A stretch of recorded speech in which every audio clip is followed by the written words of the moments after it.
So the Solar Taskforce arrived at a great number of solutions and great to a lot of problems that we found, both in trying to find the numbers, but also the qualifications that required to support our industry. And the key target was really to professionalise the industry, to raise the competence within the sector, at the same time as bringing a whole load of new people into the sector to deliver 70 gigawatts by 2035. So really quite a challenge that we set ourselves. And perhaps the three take-homes for me were, the first one is that the answer is within the sector already. We don't actually need government to do a great deal. We're a new sector operating across the country, and the solutions to how we train and attract people into our sector, those are already there. The role for our sector, for our industry, is to now go out and make these things happen. So we've got to go and bring people into the business, bring people into our businesses based upon the opportunities that exist already to work with schools and colleges. And we've got to upskill using the opportunities that current qualification systems, colleges and schools already provide. So really a question of our sector engaging with the opportunities to make this happen. And we have to recognise that we're in competition with everybody else. All the other established businesses and sectors in this economy are already doing these things. And we in solar have got to go out there and sing for our supper and make sure we get people both into our sector, but also educate them and train them to raise the competence levels and the qualification levels within the sector. So that's number one. Number two then is around qualifications. And the take home for me is that we've got an industry in solar that's not got a single recognised qualification. Not one anywhere in the country.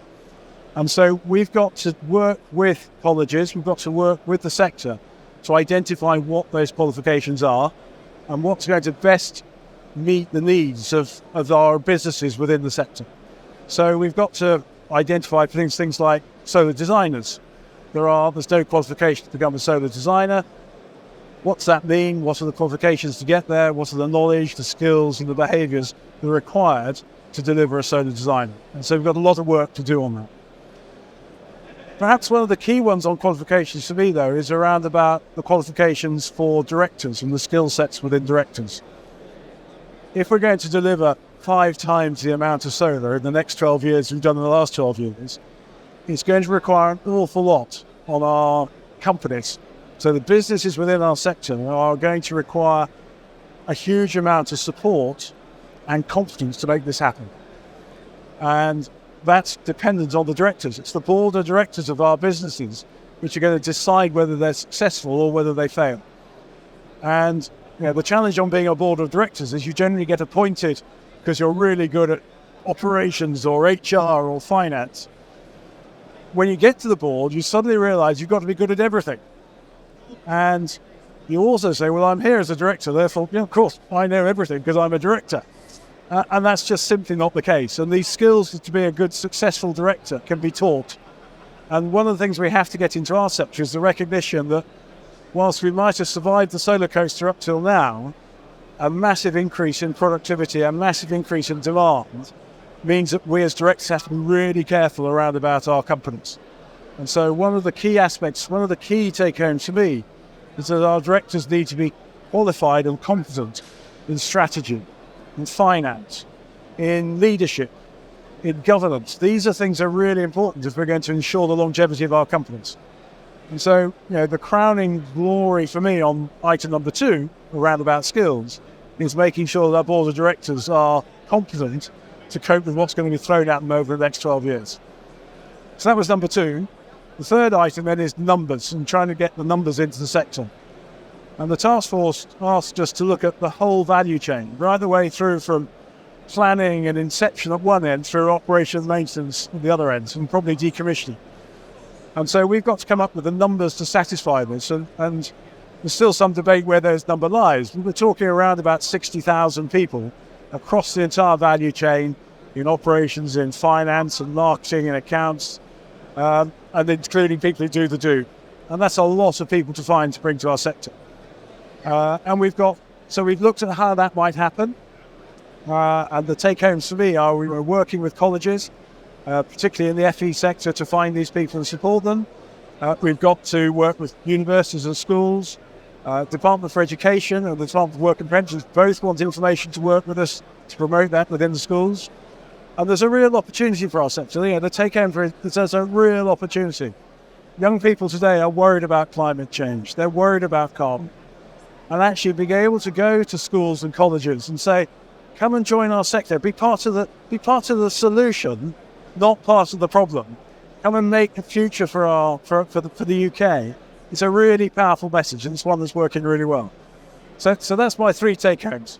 One is the answers in the room. 2 is that there's an opportunity to upskill, and we've got to do that to professionalise the sector from the boardroom, importantly, right the way down to the shop floor and right the way across everybody else. And the 3rd is that there's a real opportunity to bring the numbers that we need into the sector, but we do have to engage and we have to make it happen ourselves and not rely on anybody else.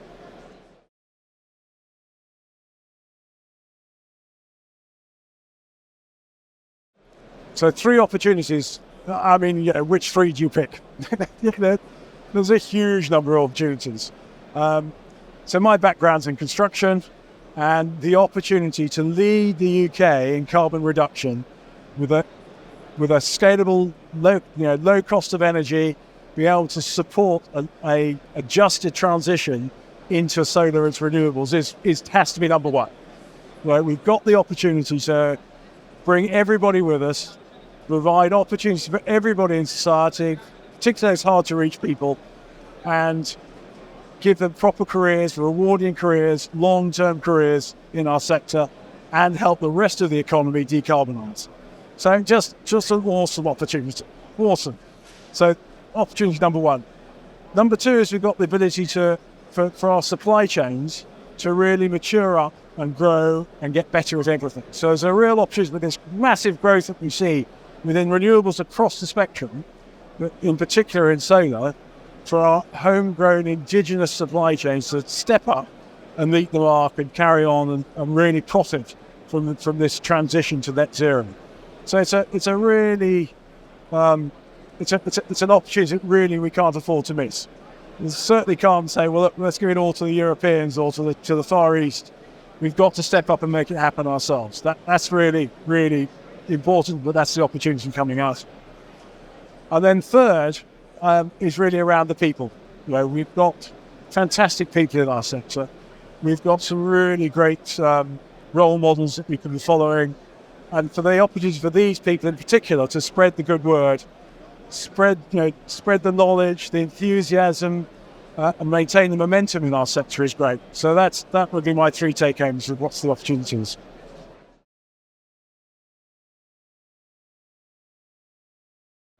So attending events like this is actually really important.